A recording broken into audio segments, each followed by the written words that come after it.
Bien, amigos, ¿qué tal? Muy buenas noches. Vamos con el comentario político entonces, ¿no? Sobre tres temas fundamentalmente. Es un tema que también tocamos el día martes, pero me sigue interesando tocarlo, ¿no? Porque, claro, no se trata de agarrar a personas que están siendo investigadas, que incluso ya tienen algunos delitos, digamos, ¿no?, reconocidos frente a las autoridades, frente al Ministerio Público, pero que los siguen tratando con guantes de seda en algunos medios de comunicación. A Dios gracias, ha habido una entrevista, ¿no?, que le escuchaba el día de ayer Rosa María Palacios a Henry Shimabukuro, en la que obviamente hace las preguntas que debería hacerle y no solamente lo deja hablar, ¿no?, embobadas por los detallitos que te va contando, el ranchito de Dina, el adobito con frijoles, etcétera, etcétera, sino que comienza a hacer las preguntas importantes, es decir, ¿qué intereses tenía él en el financiamiento de Dina Boluarte? Es tontísimo, ¿no?, ingenuo creer que no tenía ningún tipo de interés Henry Shimabukuro, como lo quiere plantear. Era un angelito. ¿Cómo así pasa del círculo oscuro de Dina Boluarte al círculo más negro de los últimos años en el gobierno de Pedro Castillo? No hizo ningún tipo de negociado, ningún tipo de interés. Si lo hizo con Dina Boluarte, ¿por qué no lo habría hecho con Pedro Castillo? ¿Qué sabe de los actos de corrupción de Pedro Castillo cuando el señor Shimabukuro estuvo ahí, en el círculo más íntimo de Pedro Castillo? Eso es lo que yo sigo cuestionando. Y en esa línea, repito, la entrevista que le hace ayer Rosa María Palacios, en la cual ella concluye lo que hay que concluir con dos dedos de frente y no ser un hueleguizo de una supuesta fuente en la cual se ha convertido hoy por hoy el engreído de los medios de comunicación Henry Shimabukuro, que su historia no cuadra. Es decir, lo que habíamos dicho acá desde la semana pasada, la historia respecto de que financió a Dina Boluarte y a su campaña, pues está más clara que el agua. Y esa es la investigación que tiene que hacer el Ministerio Público y que de hecho ya la inició. Entonces, mi punto con el cual quiero concluir Henry Shimabukuro es este. Henry Shimabukuro no es un angelito, no es una persona confiable y él tiene que hablar, como dicen los gringos, don't tell it, show it. O sea, no me digas nada, viejo, que no tengo por qué creerte, porque la verdad tú también, como dice el diario El Comercio en su editorial el día de hoy, Henry Shimabukuro despierta las peores suspicacias. De hecho, ya admitió ante la Fiscalía haber incurrido en el delito de tráfico de influencias. Por lo tanto, no me importa lo que diga Henry Shimabukuro, me importa lo que pueda probar. Entonces, a mí me parece que lo que tiene que probar ya lo entregó con los documentos, salvo que efectivamente tenga algo más importante, pero yo creo que lo más importante podría venir de Pedro Castillo. Pero en otra entrevista que dio Henry Shimabukuro, en esta ocasión creo que es el portal Nativa, ahí sí alegremente comentó que él le había aconsejado a su gran amigo, ¿no?, a su mentor, Pedro Castillo Terrones, vaya personaje, él le recomendaba que, ¿sabes qué? Oye, Dina Boluarte creo que está conspirando contra ti. Entonces, ¿qué tenemos?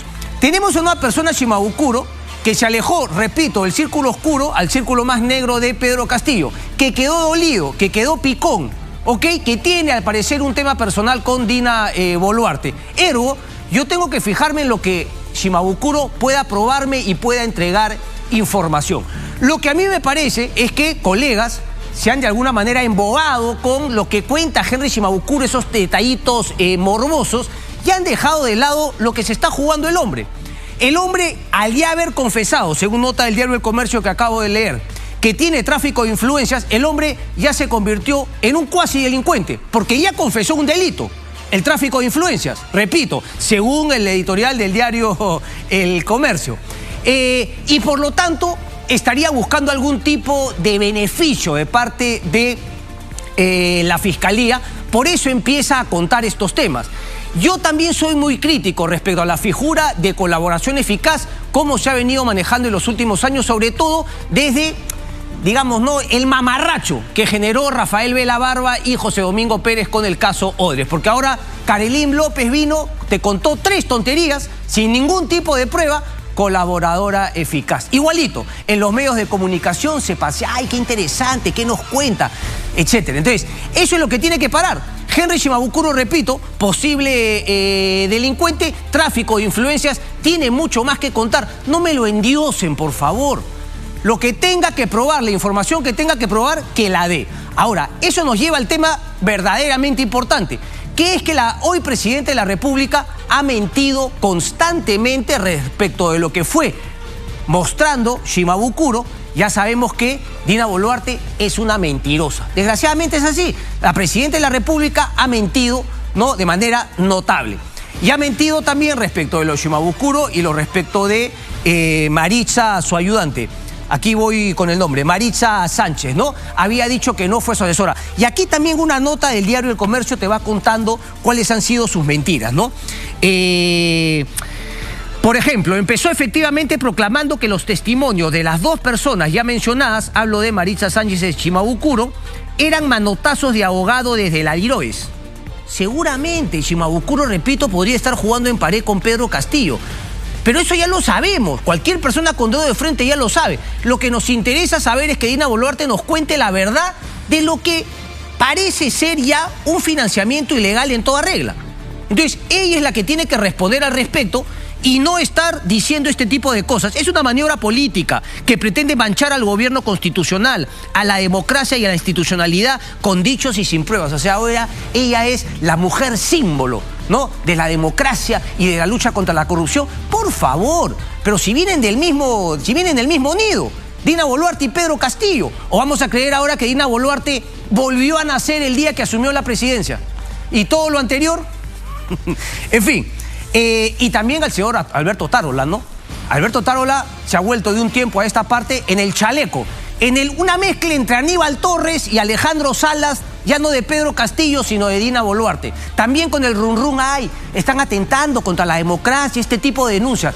Viejo, esto es exactamente la misma manera como pretendía responder a todas las acusaciones y denuncias bastante legítimas, con bastantes indicios Pedro Castillo. El mismo bururú. Ataca la democracia, la ultraderecha me quiere atacar. Señora presidenta y señor Boluarte, deje pues de chalequear. Que responda la presidenta de la República en una entrevista al medio de comunicación que quieras, viejo. Con el periodista que quieras. Pero responde las preguntas y deja de estar lloriqueando con este bururú de que es algo manejado desde la Diroes, en donde Pedro Castillo claramente ya lo abandonó, hasta su familia lo ha abandonado, que se ha ido a México. Ya pues que Pedro Castillo tenga el poder y esté el titiritero desde atrás. Por favor, señora Dina Boluarte, conteste nomás lo que tiene que contestar. Porque el silencio otorga en este caso, más aún cuando se es presidenta o presidente de la República. Por ejemplo, cuenta otro tema, ¿no? Cuando la misma Maritza Sánchez dijo que Dina Boluarte dijo, no, ella no fue mi asesora. Al día siguiente salieron los chats en los cuales efectivamente había, ¿no?, la frase oye, Maritza, por favor, hay que tener ordenada toda la documentación que fue entregada en campaña. El lunes me alcanzas. También la agendita. Listo, otra mentira. Y así sucesivamente. Entonces, a lo que quiero llegar es que ahora Dina Boluarte tiene el deber, no solamente ante el Ministerio Público, sino principalmente ante la ciudadanía, porque recordar que no solamente basta hacerlo, sino parecerlo. Así que Dina Boluarte, o eres igual que Pedro Castillo, o simplemente das una entrevista y respondes a esto sin tanta majadería, ¿no? Sin tanta macana de decir que es un ataque, ay, la democracia, yo soy el símbolo, ¿no?, de la lucha contra la corrupción. Dina Boluarte, y ahora habla como Susana Villarán lo hacía anteriormente, ¿no? Dina Boluarte, como Ollantumala también, ¿no? Ya no dice, bueno, yo no tengo nada que temer. Dice, Dina Boluarte no tiene nada que temer. O sea, desubicada mal. Así que vamos contestando y dejándonos de tanto majaderías, que el país ya estuvo bueno de tanta majadería. Majadería de Shimabukuro, majadería de colegas, majadería de la presidenta de la República, etc. Otra cosa que sí me parece importante, porque más allá de darle tanta pelota a Shimabukuro, que desde mi punto de vista ya no tiene más que contar de lo que le conviene. Por eso es que yo comentaba la entrevista que sí le hizo Rosa María Palacios, en las cuales le hacía preguntas incómodas y ya no era simplemente, no, a ver, ¿qué nos quieres contar? A ver, cuéntame un poquito. Ah, calzones, ay, qué interesante. No, sino lo empezaba a apretar. Y ahí, obviamente, cualquier persona con dos dedos frente se daba cuenta que las historias de Shimabukuro, sobre todo la parte en que te quiere decir que él no hizo nada malo, que él todo lo hizo por interés por el país, no tiene ni pies ni cabeza. No se sustenta. Entonces, hay que investigar cuáles son las raterías de Shimabukuro. Y no simplemente dejarlo. Eso es algo que yo he venido criticando de toda la vida cuando aparecen este tipo, ¿no?, de personajes que tienen algo que contar, pero inmediatamente nos olvidamos que tienen cosas que ocultar y no solamente las que te quieren contar. Y lo nuestro no es contar la verdad simplemente como un intermediario, sino es develarla. aquello que se quiere mantener escondido, no lo que alegremente te quiere contar Shimabukuro. En fin, lo mismo ocurre, exactamente lo mismo, con el caso de El Español. El Español, o sea, si el señor Hernández es español, yo soy alemán. O sea, ¿qué tiene que ver? El Español me parece que es un chaplín, pero independientemente de la chapa, aquí habría que ponerle el ojo al verdadero español. ¿A qué quiero llegar? ¿Qué les quiero contar?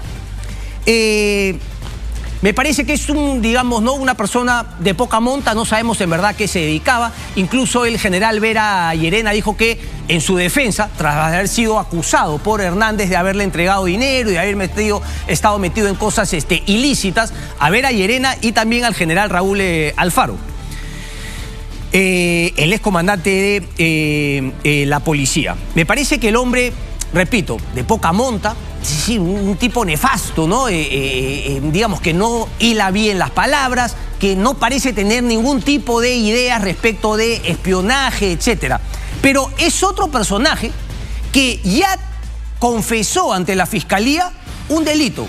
Qué curioso que es el mismo delito que confesó Henry Shimabukuro, según la nota del Comercio, y es un delito que tiene una pena relativamente baja: tráfico de influencias. Pero claro, no vemos los otros delitos que podrían haber estado detrás del señor Hernández. Antes de ir al tema, porque vamos primero y después hablo justamente del policía, ponme la foto, por favor, de a quién hay que tener en la vista, porque si hay un mal endémico aquí en nuestro país, si hay un mal que conlleva, ahorita voy con él, déjalo nomás en la imagen para que la gente lo vaya viendo, para que cuando lo vean en la calle se acuerden de este personaje que es el que tenemos que investigar, y no al payasito ese de Hernández. Como bien dijo una columna del día sábado Fernando Villas en una de sus crónicas, este es un tipo de poca monta, ni siquiera tiene dejo de español, no se sabe a qué se debía, llegó y, digamos, llega a la esfera de poder de Pedro Castillo, no porque en verdad tenga algo interesante, él tenga digamos, algo en su currículum, sino más que todo es aceptado, recibido en el círculo de poder de Pedro Castillo por la orfandad de ideas, de capacidades, porque sabemos que Pedro Castillo y su gente eran unos mediocres, ignorantes absolutos en cómo manejar el poder y sobre todo en hacer cosas buenas por el país. Por eso es que cualquier personajillo como Hernández finalmente llegaba y gozaba de influencia. Pero la pregunta es, ¿se dedicaban a otras actividades ilegales de las cuales se beneficiaba el señor Hernández y su socio? Este señor, este es el nombre que yo quisiera empezar justamente a investigar, y en vez de estar tan deslumbrados con lo que Hernández nos cuenta, empezar a investigar al señor Sergio Castellanos, que según información está metido, repito, en uno de los males endémicos que ataca a todo nuestro país, que es el tráfico de terrenos. Si nosotros retrocedemos, vemos en el tráfico de terrenos cómo se formaron estas comunidades en la costa. Vemos que muchas de esas comunidades de la costa, comunidades campesinas de la costa, que se hicieron de terrenos del Estado, eran financiadas por detrás por empresas oscuras que de manera ilegal financiaron a crear estas comunidades campesinas de la costa, que históricamente no deberían existir, y comenzaron a apropiarse de terrenos, y a partir de ahí se ha generado un tráfico de terrenos que genera violencia, porque hay muertes, genera muertes por desastres naturales, porque el tráfico de terrenos le vende, y lo hemos visto cada vez que hay lluvias, cada vez que hay niños, que le venden terrenos a gente necesitada en zonas donde no debería construirse. Segundo, le quita plata a todos nosotros, porque obviamente al apropiarse de terrenos que el Estado debería tener, debería planificar para mejorar la zona residencial, las viviendas en nuestro país, que tengan parque, que tengan calle, etcétera, el tráfico de terrenos hace todo al revés. Primero llegan, venden los terrenos ilegalmente, la gente llega a vivir y después tienes que pedir que te pongan luz, que te pongan agua, y es imposible luego planificar, es imposible luego tener un orden. Y cuando no planificas bien, tienes vecindades donde no hay parques, donde no hay sitios para que jueguen los niños, etcétera, y eso también está demostrado que luego genera un círculo de violencia que se va repitiendo, porque los chicos no van a una escuela, no tienen otras cosas que hacer, se dedican a las drogas, se dedican a la delincuencia, y es un círculo de pobreza que se repite una y otra vez. Y eso es el tráfico de terrenos al cual se habría estado dedicando el señor Castellanos. Según información de muchos medios de comunicación, incluso han sacado reportajes en los cuales hay vecinos que denuncian a este personaje. Y este personaje Castellanos es el que le pagaba la casota al señor Hernández Hernández, alias El Español. Entonces, dejemos de ver únicamente no lo que aparece frente a nosotros y, como decía los Thundercats, veamos más allá de lo evidente, ¿no? O de lo que queremos ver, por favor. Y luego me lleva a la otra pregunta. O sea que Vera Llerena y Raúl Alfaro eran unos caídos del palto. Porque es vergonzoso lo que ellos quieren plantear. Decir, primero, que no sabían quién era, pero igual se reunían porque el presidente Castillo se los pidió. O sea, los altos mandos de la policía no podían mandar a averiguar con quién se reunía, a qué se dedicaba, quién era esta persona, o será más bien que esos altos mandos policiales de alguna manera tienen, lo pregunto abiertamente, y esperando que se puedan comunicar con nosotros si es que tienen algún tipo de información. O estos altos mandos policiales estarían también ayudando a los traficantes de terrenos de alguna manera u otra con el respaldo de la policía. ¿Sabía el señor Raúl Alfaro? ¿También lo conoció a este señor Castellanos? ¿El señor Vera Llerena conoció a este señor Castellanos? ¿El señor Raúl Alfaro, alguna persona ha tenido algún problema de tráfico de terrenos en los cuales pueda dar fe que por ahí estuvo de alguna manera involucrado altos mandos de la policía? ¿Los altos mandos de la policía operan ilícitamente respecto del tema del tráfico de terrenos? Otra cosa que escribió Fernando Díaz el día sábado, que en vez de estar con este chistoso de El Español, deberíamos estar hablando de los militares y policías que trabajaban como miembros de un cártel de la droga en la zona del Braem. El caso José, ayúdame por favor, que mostramos la semana pasada. Las Leche, ¿no? El clan de los Leche, que tenía trabajando para ellos a militares y a policías que le pasaban el talán justamente para evitar, ¿no?, los operativos de la policía, ya sea para capturarlos o para decomisar la droga, y hacían mantenimiento a las armas. O sea, de eso deberíamos estar hablando, ¿no? Y los altos mandos policiales también, porque los altos mandos policiales no tienen salida. Esto es un poquito como lo de Alberto Fujimori, cuando decían que Alberto Fujimori no sabía nada de Vladimiro Montesinos. Hay solamente dos opciones: o Alberto Fujimori, ¿no?, era igual de delincuente que Vladimiro Montesinos, o Alberto Fujimori era un caído del palto, un papanatas, ¿no?, que no se daba cuenta que su mano derecha, Vladimiro Montesinos, hacía eso. O sea, pero una de las dos. O sea, no puedes pretender decir que Fujimori no sabía lo de Montesinos y que además era un vivazo. No, pues, si no sabía lo de Montesinos, lo único que te queda era un pavo. Esto es igualito. O los señores, ¿no?, o los señores trabajaban en pared ilícitamente con el señor Hernández Hernández, alias El Español, o esos dos policías nunca, ¿no?, debieron haber sido o nunca debieron haber llegado al puesto donde llegaron, porque eran unos caídos del palto que nunca se dieron cuenta con quién trataban. Obviamente yo no me creo la segunda parte. Entonces, eso de estarse paseando, ¿no?, por algunos medios de comunicación, haciéndose las víctimas y haciéndose los sorprendidos respecto de lo que era Hernández Hernández, ¿no? Raúl Alfaro, por ejemplo, el otro día con Beto Ortiz. O sea, para llorar, viejo. Para llorar, ¿no? Si es que no, finalmente no, para llorar o reírse para no llorar. Pero decir que él no se había dado cuenta, que bueno, y por eso le regaló, ¿no?, la ropita una vez que fue nombrado comandante general, pero yo no sabía de qué venía. Viejo, en verdad, eso es insostenible, porque repito, si no, quedas pues como un inútil. Y claramente no lo son. Lo mismo, ojo, alcanza Dimitris Enmache. Dimitris Enmache está pasando piola. Debería también estar en la investigación. Dimitris Enmache, ¿no?, cuando lo entrevistaban, hay que ver qué gallito se ponía. Gallito. Pero ahora ha quedado demostrado que el señor Dimitris Enmache también genuflexamente iba a reunirse con quien Pedro Castillo le decía. En este caso, Hernández Hernández, un NN que no tenía nada que ver con la policía. Es decir, es de una vergüenza internacional que los altos mandos policiales hayan aceptado reunirse con un NN, viejo. Con un NN, y lo más probable, como ha dicho el propio Vera Llerena, que además es un agravante a su situación, posible delincuente, metido en actos ilícitos, tráfico de terreno. Pongamos por favor las cosas en su justa medida y vamos por los peces gordos y no nos detengamos en estos temas. Claramente la investigación ya está abierta también sobre Hernández Hernández, pero repito, el tráfico de terrenos. Voy a insistir sobre el tema del tráfico de terrenos, y Sergio Castellanos está justamente acusado por varias personas respecto de este tema. Había una organización criminal que más bien se encargaba de darle protección a los traficantes de terrenos para los cuales trabajaba Hernández Hernández, como este señor Sergio Castellanos? Por ahí vendrían las balas. Finalmente, nos vamos al panorama internacional. Donald Trump. Claro, uno podrá decir, ¿cuál va a ser el impacto de lo que se ha definido el día de hoy? Es el primer expresidente de los Estados Unidos en afrontar cargos penales. Y claro, y lo que dicen los medios de comunicación es que lo más probable la próxima semana podría estar siendo detenido. Lo más probable es que de Mar-a-Lago, que es su hotel, ¿no? Esta zona donde él pasa la mayor parte de su tiempo en la Florida, tenga que viajar a Nueva York porque ha sido el fiscal de Nueva York quien ha abierto esta investigación. Ponme por favor el título del New York Times, por favor. ¿Lo tienes ahí en portada? Ahí va, a ver, suéltamelo.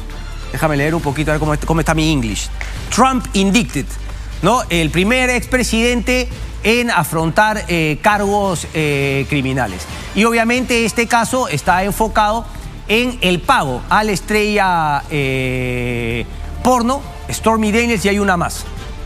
Hay una más, ¿no? Son dos pagos, $130.000 y $150.000 para que guarden silencio, y no vayan a contar la historia de que habían tenido relaciones con Donald Trump justamente en el momento de la campaña, cuando estaba a punto de definirse la campaña electoral, para no hacerle daño claramente a la candidatura de Donald Trump.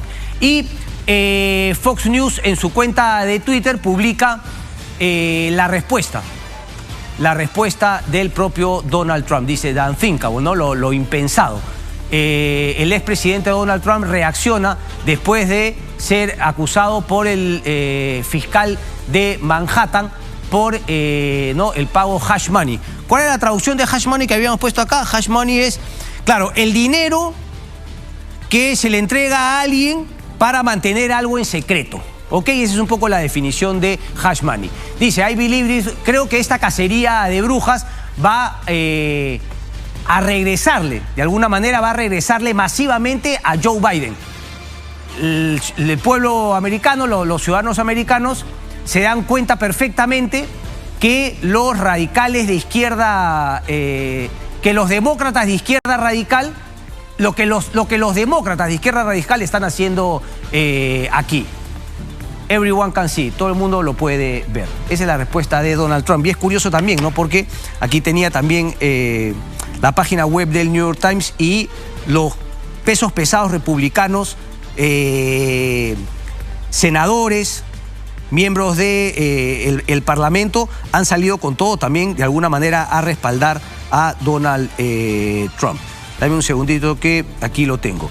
Ahí está, Donald Trump is indicted in New York, y después aparecen más notitas en las cuales todos aparecen justamente defendiendo. Lo dice, teóricos de la conspiración en línea, ¿no? Comienzan a dar algunas explicaciones detrás de la acusación contra Donald Trump. Y hay en este tipo de, ¿no?, teóricos de la conspiración, incluso republicanos. Dice, el representante Paul Gosar, un representante republicano por Arizona, escribió en su cuenta de Twitter, en su red social, que Mr. Bragg, que es justamente el fiscal, era el fiscal dirigido por George Soros. Igualito que acá, esa teoría de la conspiración. Pero bueno, hay gente justamente que cree esa macana. Solamente rapidito, ¿qué es lo que va a pasar, José?